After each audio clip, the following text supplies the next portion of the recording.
vão poder adquirir. Eu lhe convidaria para ficar em pé outra vez, por favor. Abra comigo a sua Bíblia, por gentileza, no profeta Ezequiel, capítulo de número 22. Profeta Ezequiel, capítulo 22, versículo... Pastor Alex, por favor, pastor. Ezequiel capítulo 22, versículo 30. Aí nos telões, diante dos telões, abra conosco também a sua Bíblia, por favor. Diz assim, Ezequiel 22, 30. E busquei entre eles um homem que tapasse o muro e se colocasse na brecha perante mim, por esta terra, para que eu não a destruísse, mas a ninguém achei. E busquei dentre eles um homem que tapasse o muro e se colocasse na brecha perante mim, por esta terra, para que eu não a destruísse, mas a ninguém achei. O tema deste congresso diz: produzindo por 1000 homens. Diz aí para o irmão do seu lado: você vai sair daqui para multiplicar. Levante a sua mão comigo assim, por favor, e diga comigo: Senhor Deus, eu quero que a tua palavra seja profecia para a minha vida, e eu te darei a honra e a glória para sempre. Amém. Antes de sentar, dá uma cotoveladinha no vizinho e diz para ele: dar glória a Deus aqui é de graça.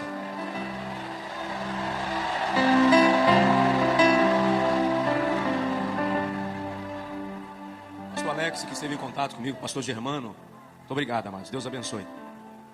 Ali, obrigado.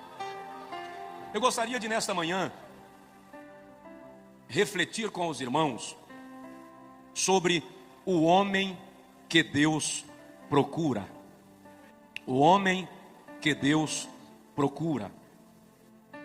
O profeta Ezequiel exerceu o seu ministério entre os cativos de Judá, que estavam na Babilônia por conta dos pecados e falta de arrependimento da nação.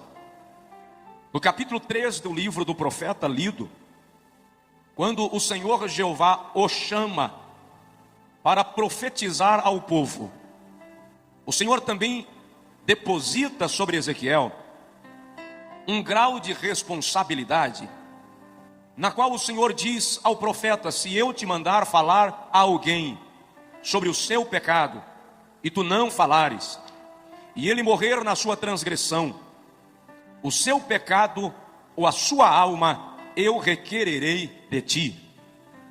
Mas se eu te mandar falar e tu falares, e o ímpio não se converter e morrer no seu pecado, dele próprio requererei a sua alma. O capítulo 22 de Ezequiel, precisamente, retrata-nos um dos momentos mais caóticos da história de Judá e expressa-nos um desalento divino. Quando Deus faz uma observação em todo o contexto judaico, em busca de alguém que pudesse representá-lo diante do povo, e que pudesse representar o povo diante dele. E o Senhor observa que toda a nação havia se corrompido.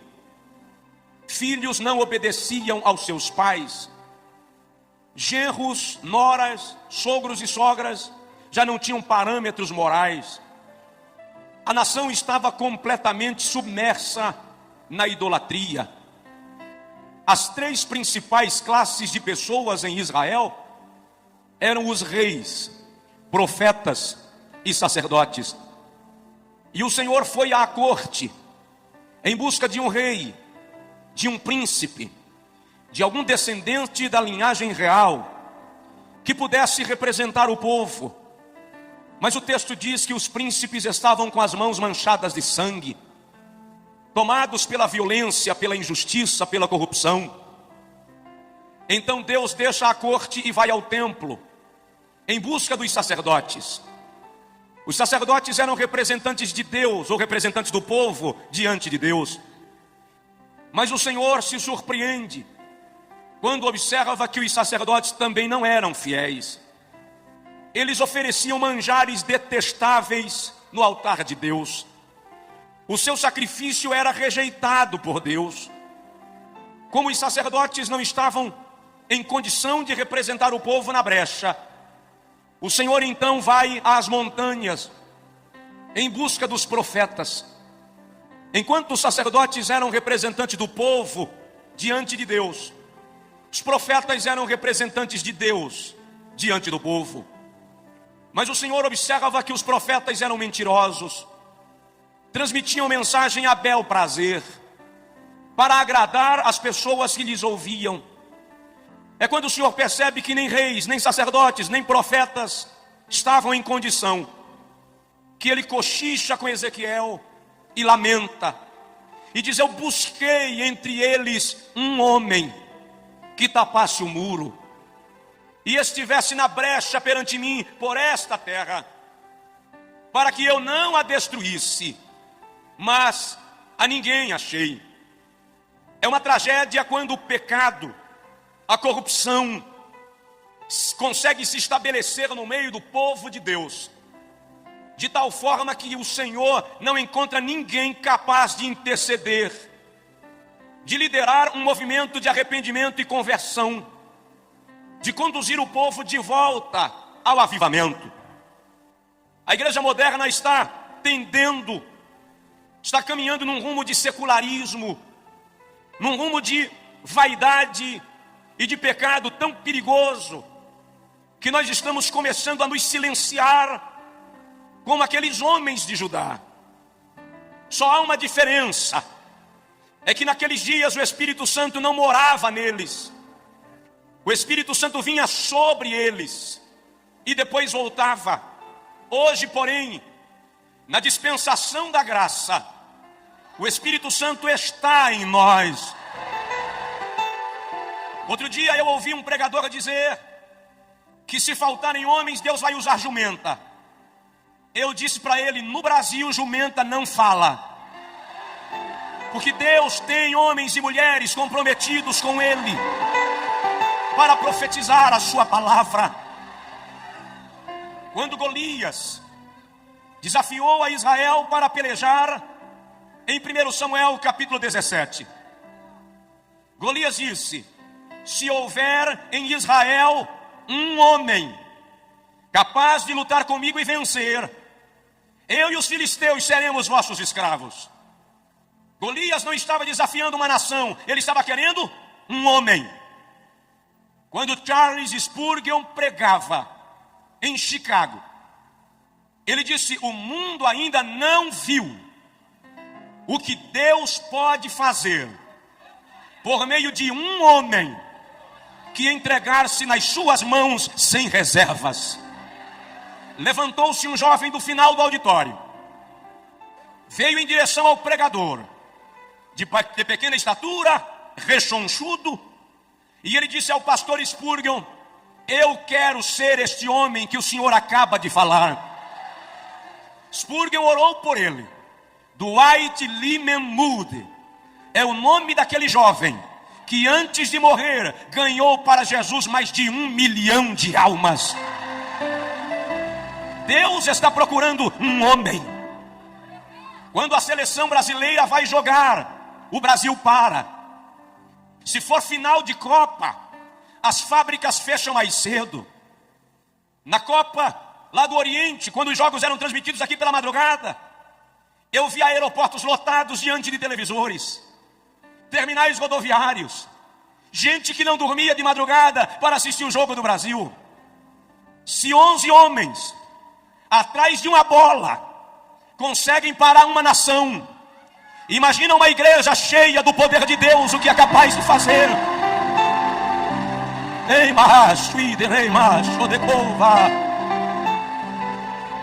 Deus está procurando alguém. Mas que tipo de homem Deus procura? Procuraria Deus um galã para representá-lo nos púlpitos das igrejas? Não, absolutamente, Deus não é diretor de novelas. Procuraria Deus um homem esteticamente perfeito para representá-lo? Não, Deus não é estilista. O homem que Deus procura, em primeiro lugar, tem que ser arrependido como Isaías. Quando o profeta Isaías escreve o capítulo 6, ele diz: no ano em que morreu o rei Uzias, eu vi o Senhor em um alto e sublime trono, e a orla do seu manto cobria os umbrais, e a casa se encheu de glória. E Isaías diz: eu vi serafins. A palavra serafins significa ardentes, aquele que está em chamas. E Isaías diz que os serafins com duas asas cobriam os rostos em reverência à santidade de Deus. Com duas asas cobriam os pés em reverência à missão da igreja. E com duas asas voavam numa disposição de servir. E diziam: Kodesh, Kodesh, Kodesh, Yahvé, Sabaoth. Santo, Santo, Santo é o Senhor dos exércitos. Aqui e nos auditórios anexos do telão, levante a mão comigo, por favor. Vamos juntos. Santo, Santo, Santo é o Senhor dos exércitos.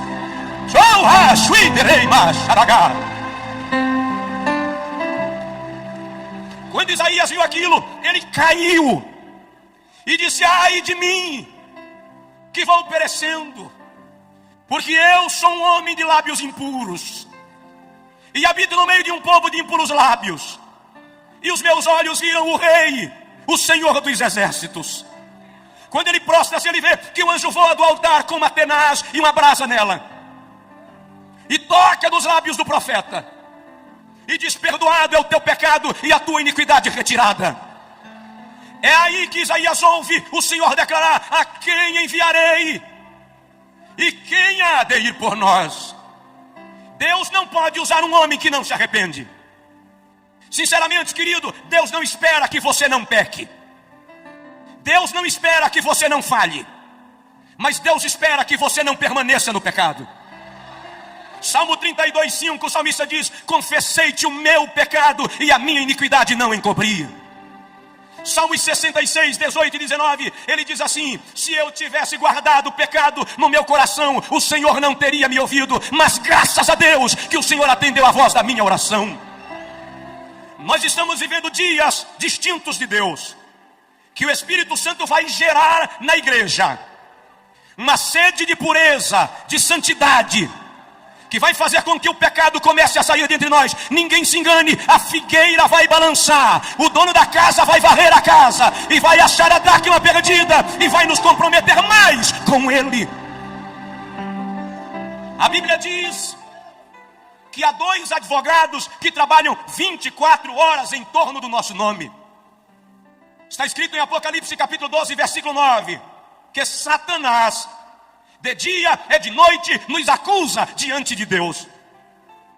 Mas está escrito na primeira epístola de João, capítulo 2, versículo 1, que se pecarmos, temos um advogado perante o Pai, Jesus Cristo, o justo. E eu entendo, é possível que hajam advogados aqui.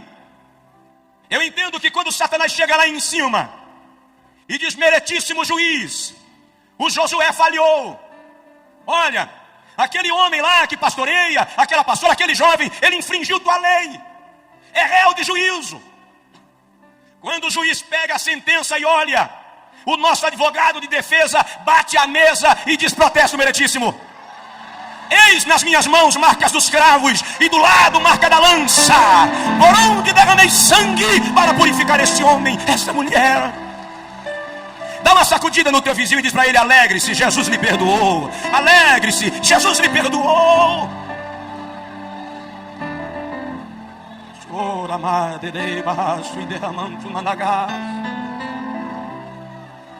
Obrigado.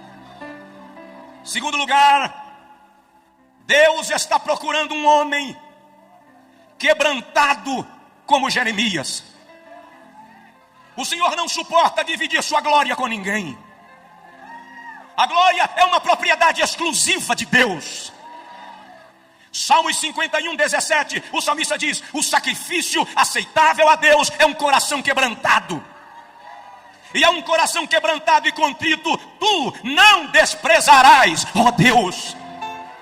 O vocábulo quebrantado ali vem do hebraico dakar, e significa esmiuçar, fazer virar pó, anular. É o homem descer do pedestal, perder a pose, deixar de ser centro e se render à plenitude de Deus. Eu ouvi um dia um pregador dizer: levei Jeová no canto da parede. Quando ele terminou de pregar, eu falei com ele: você levou uma aranha. Jeová não vai ao canto da parede. Não vai. A Bíblia diz no Salmo 148 que ele chama as estrelas pelos nomes. A Bíblia diz em Isaías 40 que ele pesa os montes em balança penduradas em seu dedo. A Bíblia diz em Naum que as nuvens são a poeira dos seus pés. Em Jó 39, 27 ele diz assim: Jó, eu chamo os raios pelos nomes. Eles se apresentam a mim e dizem-me: eis-nos aqui. Quem sou eu para levar no canto da parede quem chama raio pelo nome, irmão? Nós temos aqui fazer como Jeremias. No capítulo 9, versículo 1. Ele diz: quiçá, quem dera, minha cabeça se transformasse em águas, e os meus olhos em fonte de lágrimas, e eu choraria de dia e de noite os mortos da filha do meu povo. Deus está em busca de alguém que chore. Deus está em busca de alguém que derrame lágrimas. Só levamos o lenço para a igreja quando estamos gripados hoje em dia. Mas a vontade de Deus é que nos ajoelhemos para chorar na sua presença. Em Ezequiel capítulo 9, Ezequiel teve uma visão. Ele viu homens armados entrando em Jerusalém. E Ezequiel ouviu quando o Senhor disse aos homens armados: matem homens e mulheres, velhos e crianças, não poupem ninguém. E enquanto os homens entravam em Jerusalém, Ezequiel viu alguém aparecer com um tintureiro na mão. E Ezequiel ouviu quando o Senhor disse aos homens armados: parem, esperem, até que sejam marcados com tinta aqueles que ainda choram no meu altar, depois matai o resto. Deus quer alguém que chore na sua presença, alguém que derrame a alma, alguém que perca o sono de madrugada para chorar por alguma causa. Deus está querendo alguém que mais do que fazer graça se quebrante perante Ele, que mais do que falar de si próprio experimente seu poder. Você pode não ser um grande pregador, você pode não ser conhecido nem na tua igreja, mas se você chora, Deus conhece você, e isso é o que importa. Oh, aleluia! Está na hora de chorar. Diz aí para o irmão do seu lado: Deus está procurando quem chora. Romanos 12, 15, a Bíblia diz: chorai com os que choram. Quantas vezes você está em casa e alguém precisa de oração e Deus quer você para orar? Minha esposa estava grávida, 8 meses de gestação. Na madrugada de 23 de agosto ela acordou sentindo dores de parto. Eu levei-a ao hospital da pequena cidade onde morávamos na época, em 96. Quando eu cheguei lá, a chefe de enfermagem disse: pastor, tira ela daqui, leva para outra cidade vizinha, Jacobina, porque aqui não resolve. Quando eu cheguei lá, a médica que havia acompanhado o período pré-natal me disse: tem que interná-la agora. Enquanto eu preenchia a ficha de internamento, a bolsa do líquido amniótico rompeu. A hemorragia começou. Em menos de 30 minutos a médica me disse: eu preciso fazer um parto cesáreo para salvar a mãe, porque a criança já morreu, não tem mais chance. Eu fiquei atônito. E ela disse para mim: você demorou a responder, já pensou na possibilidade de ficar viúvo? Eu disse para ela, com 22 anos, não. Fui para o carro que eu estava, ajoelhei no lastro e comecei a chorar. Enquanto eu chorava, eu disse a Deus: é a esposa e o filho, eu não aguento. De repente eu parei e disse para mim mesmo: eu não posso chorar agora, eu tenho que resolver. E eu voltei e disse à médica: faz o parto, mas faça o possível. É a esposa e o filho, é o fígado e o coração. Eu não tenho 2 de cada, só tenho 1. 11h30, minha esposa entrou no centro cirúrgico e eu não podia orar. Eu media os corredores da clínica, mas a 200 quilômetros, Deus levantou uma irmã que preparava o almoço e disse para ela: Deusa, deixa o almoço queimar e vai orar por Josué, porque grande é a luta. Eu disse para ela, depois que ela desobedeceu, Deus mandou ela deixar o almoço queimar e ela desligou o fogo. Mas ela foi orar, e enquanto ela clamava, orava, o Senhor disse: clama, porque grande é a angústia.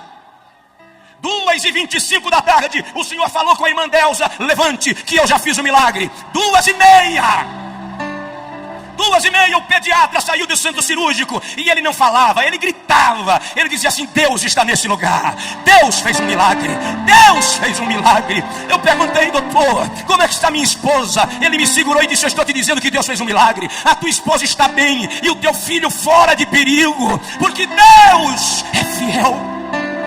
Chora. Anteontem em São Luís, uma irmã me disse: pastor, já pensei 2 vezes em largar meu marido. Eu disse: não larga não. Ela disse: por que você só diz não larga não? Eu falei com ela: porque chorar resolve. Chora na presença de Deus. Terceiro lugar, Deus está procurando um homem obediente como Abraão. Gênesis capítulo 12, versículo 1. O Senhor aparece a Abraão e diz: sai-te da tua terra, da casa do teu pai, do meio da tua parentela, para a terra que eu haverei de te mostrar. E eu engrandecerei o teu nome, e te abençoarei, e tu serás uma bênção. E abençoarei os que te abençoarem, e amaldiçoarei aos que te amaldiçoarem. E em ti serão benditas todas as famílias da terra. Gênesis 12 diz: partiu, pois, Abrão conforme o Senhor lhe ordenara. Quer saber de uma coisa? O grande problema da religiosidade é que ela está formando crentes de sacrifícios e não crentes de obediência. Por qualquer problema, eu quero pagar o preço. Eu faço uma corrente de 7 semanas.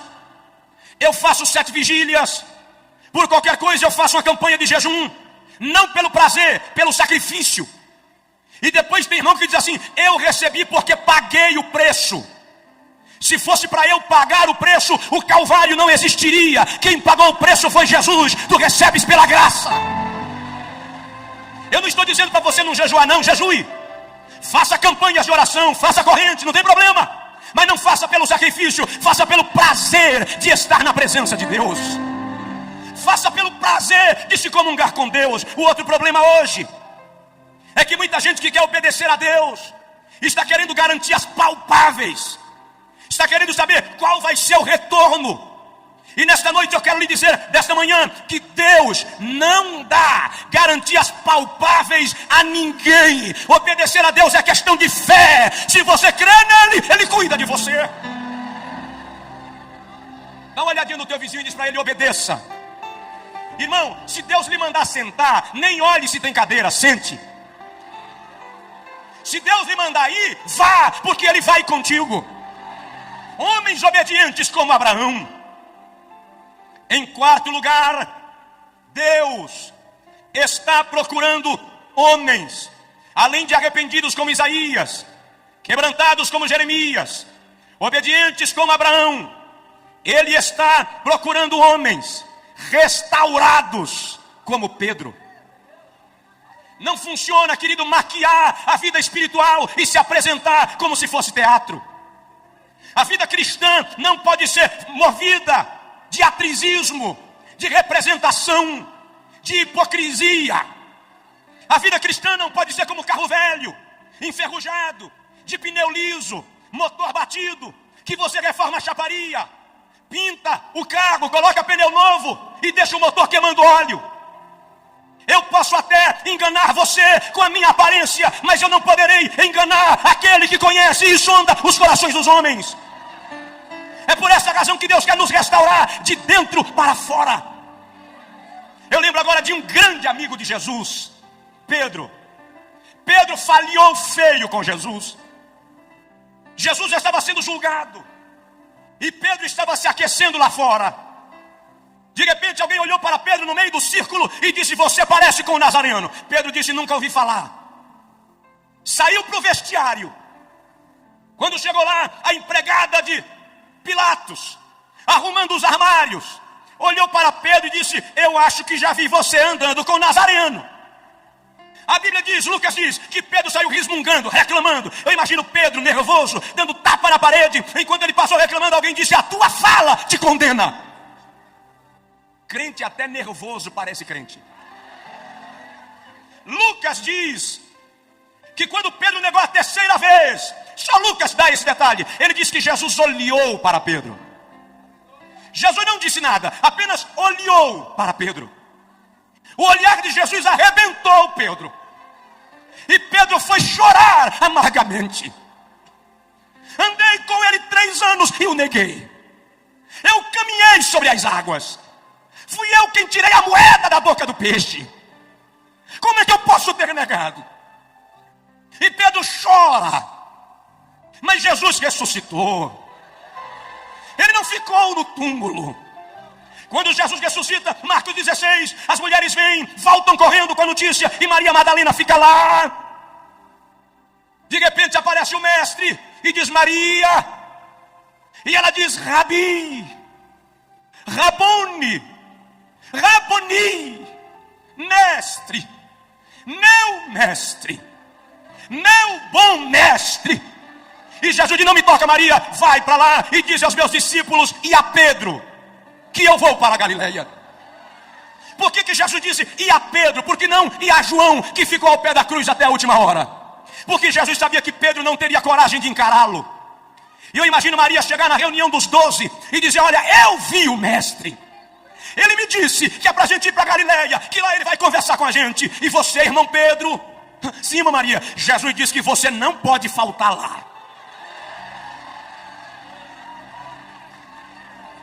Em João capítulo 21, quando Jesus chega à beira do mar da Galileia, Pedro e João estavam pescando. Alguém gritou da praia: Pedro, João, é o mestre. João pulou dentro da água e veio em direção ao mestre. Pedro pulou dentro da água e se escondeu atrás do barco. Ele não tinha coragem de ver Jesus. Mas Jesus ficou lá fora comendo peixe com mel e esperando Pedro voltar. Quando começou a esfriar e Pedro não aguentou mais ficar lá, ele gritou: João, joga minha capa. Diz aí pro teu vizinho: Deus espera você. Ei, rachou, Leandra Dagá. Tem gente que veio para esse congresso arrebentado por dentro, fragmentado. Deus estava esperando você aqui. Pedro saiu meio sem graça, não se envolveu com o grupo, ficou meio de fora, todo mundo comia peixe. De repente Pedro se sente à vontade, vai lá, tira um pedacinho do peixe. Quando ele vai pegando, Jesus diz: Pedro, João 21:15. Pedro disse: sim, mestre, você me ama? Pedro para e diz: Senhor, eu gosto de ti. Na versão portuguesa está: eu te amo, mas o amor fileó é gostar. Jesus diz: tá, Pedro, come o peixe.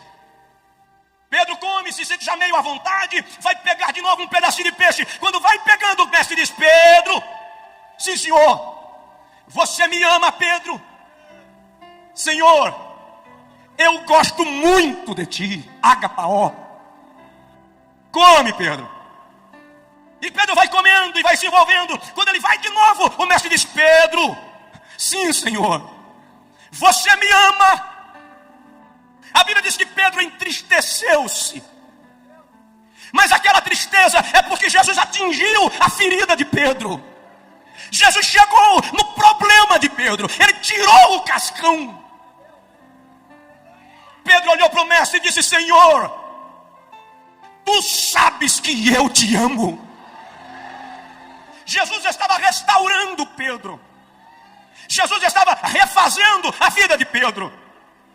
Depois é Pedro que aparece em Atos 3,19, num dos versículos mais belos das pregações de Pedro, quando ele diz: convertei-vos e virá os tempos do refrigério. Tempo de refrigério no original grego é tempo de restauração.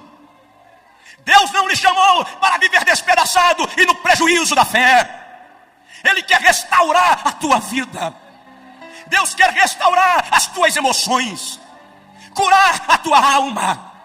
Esposa, tu que viestes ferida e Satanás te convenceu que os homens são todos iguais, ninguém presta. Eu vim te dizer nesta manhã que o Espírito de Deus quer curar o teu coração. Ele quer te fazer voltar para casa abençoada. Levante a sua mão assim comigo, por favor, aqui nos telões, e diga comigo: Senhor Jesus, eu quero ser um instrumento de restauração. Se for possível, coloque a mão no ombro do irmão do seu lado, ou pegue na mão dele e dê uma palavra profética de vitória, de restauração, de milagre na vida dessa pessoa, porque tu não vais sair daqui do jeito que viestes. É tempo de restauração. Deus está procurando homens restaurados. Deus está querendo mudar você. Oh, rai de coi de racho e de ramandagare bagai, amdi de remacha da galabagás. Deus vai restaurar teu lar, restaurar tua família, restaurar a tua vida, quebrar as barreiras. Eu lembro agora de Jó, de como Satanás arrebentou com a vida de Jó. A Bíblia diz que as jumentas foram queimadas, as ovelhas foram queimadas, os jumentos foram levados pelos caldeus, os camelos pelos sabeus. Jó ouviu e não tem problema. Enquanto morre vaca, você recupera. Enquanto morre jumento, você recupera. Mas de repente alguém chega e diz: Jó, os teus filhos. Já pergunto: o que tem os meus filhos? Satanás mexeu na vida de Jó onde não podia mexer, nos filhos. Olha só, eles estavam na casa do irmão mais velho. Veio um redemoinho com um terremoto e derrubou a casa. Os teus filhos morreram. Até ali Jó aguentou. Mas quando disseram: teus filhos morreram, não deu mais. Coração de pai e mãe não aguenta isso, irmãos. O texto da língua portuguesa diz que Jó prostrou-se a adorar, e adorou. Mas não é só isso. O texto original é o seguinte: quando disseram teus filhos morreram, Jó caiu. Não é que ele prostrou-se para adorar, não. É que as pernas não se firmaram, não deu para ficar em pé. Ele desmaia. Quando Jó desmaia e alguém tenta reanimá-lo, Jó abre os olhos e diz: o Senhor me deu, o Senhor me tomou, louvado seja o nome do Senhor. Depois Satanás fere a Jó de úlceras malignas, da planta do pé à cabeça. No capítulo 6, Jó diz que até na sua boca haviam tumores purulentos. De repente Elifaz chega e diz: Jó, eu tive um sonho pavoroso. Eu vi um bicho, Jó. A fisionomia eu não discerni, mas era um vulto, capítulo 8. E eu me amedrontei. E os meus cabelos se arrepiaram. Quando Satanás viu que Jó não blasfemaria, ele disse ao anjo da morte: ronda, Jó. Não tem macho que não estremeça quando o gelo da morte lhe bate o corpo. Quando Jó sentiu o gelo da morte, capítulo 13, versículo 15, ele diz: ainda que ele me mate, eu ainda esperarei no Senhor.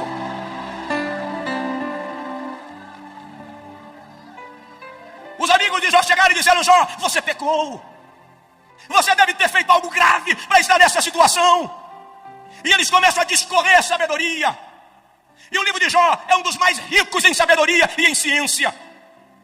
Enquanto eles falam, Jó olha para eles e diz: vocês são inteligentes, vocês sabem de muitas coisas, mas eu sei de uma que vocês não sabem.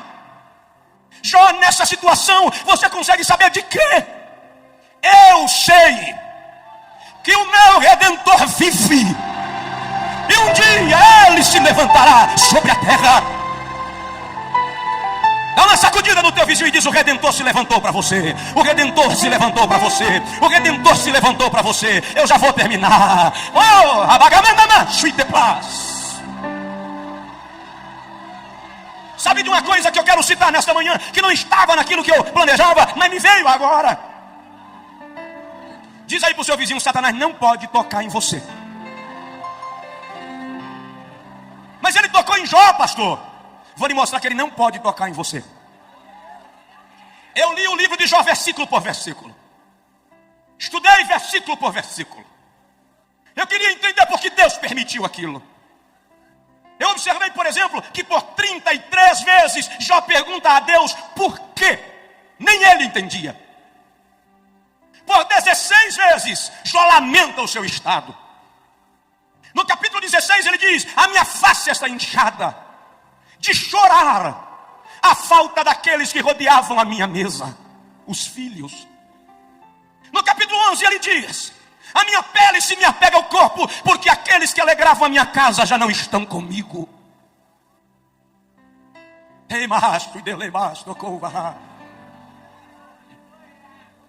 Mas no livro de Jó só tem uma reclamação. Está no capítulo 9, versículo 33. Quando Jó diz: se eu tivesse um árbitro, se eu tivesse um intercessor, se eu tivesse um sacerdote que julgasse a minha causa diante do Todo-Poderoso, eu não estaria assim. Jó sentiu falta de quem? De Jesus. Jó sentiu falta de Jesus. Em Lucas 22, 31, Jesus chega para Pedro e diz: Pedro, Satanás pediu ao Pai para te peneirar como trigo. Como se dissesse: Satanás quis fazer com você o que fez com Jó, mas eu roguei ao Pai por ti, para que a tua fé não desfaleça. Quer saber de uma coisa, pastores? Quando Satanás chega lá em cima e diz: Jeová, eu quero dar uma sacudida no pastor Jerônimo, eu quero dar uma balançada no Josué, eu quero pegar aquela pastora e passar rasteira nela, Jesus atravessa na frente e diz: Pai, ele não, Pai, ela não, porque são meus e eu tenho compromisso com eles. Fica de pé, por favor, em nome de Jesus. Lei, Pai, derramai, decova, xaragalabagô, becatute, blast. Dá um abraço no teu vizinho, se possível, um aperto de mão, e diz para ele: Satanás não vai tocar em você. Satanás não vai tocar em você. Satanás não vai tocar em você. Oh, rei, peguei de caixa da gaci pecante, nos telões, nos auditórios anexos. É tempo de restauração, é tempo de vitória.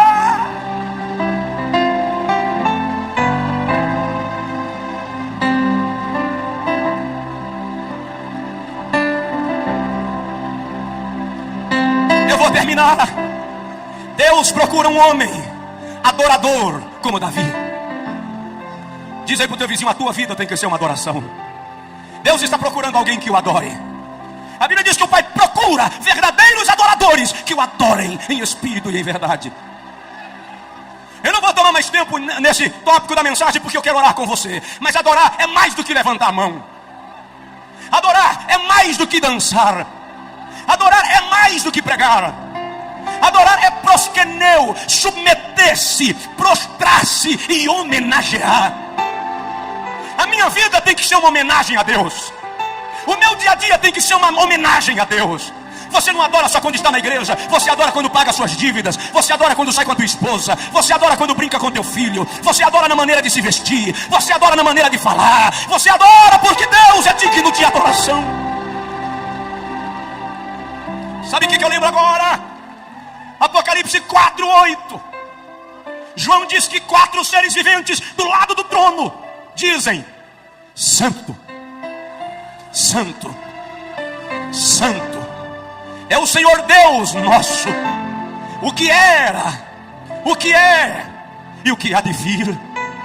Quando eles terminam, a Bíblia diz que os 24 anciãos lançam suas coroas diante do trono e dizem: digno de receber honra, glória, louvor pelos séculos dos séculos.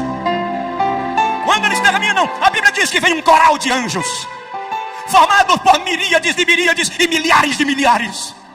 E eles tomam as suas harpas e começam a dizer: digno é o Cordeiro de receber a honra e a glória e a majestade pelos séculos dos séculos. De repente João presencia o maior coral da história. Ele diz: toda criatura no céu e na terra e debaixo da terra começa a cantar e dizer: ao que está sentado no trono e ao Cordeiro seja o louvor e a honra e a glória pelos séculos dos séculos. De mão levantada, por favor, aqui e nos 6 auditórios anexos pelo telão. Meu Pai, em nome de Jesus, eu quero te pedir agora a evidência da palavra que preguei. Preguei a tua palavra, Senhor, e eu quero a evidência dela nesse lugar, nesse auditório e nos 6 auditórios anexos. Eu peço agora um manto da tua plenitude estendido aqui. Eu quero crentes sendo curados, sendo batizados, sendo restaurados, sendo completamente abençoados. Eu vou contar até 3. E Deus vai mandar um vento da plenitude. O ruach de Deus vai soprar aqui. Em nome do Pai. 2, em nome do Filho. 3, em nome do Espírito Santo. Receba agora uma descarga do poder de Deus.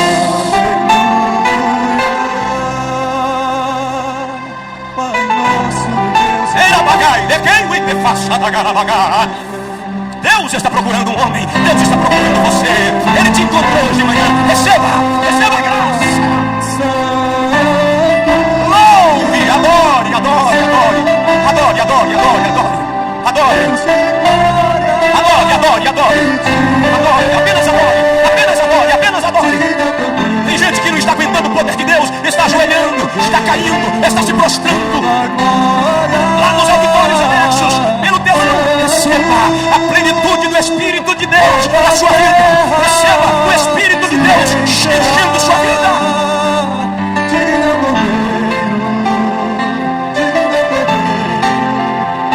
É tempo de cura, é tempo de restauração. Deus procura um homem, Deus procura alguém.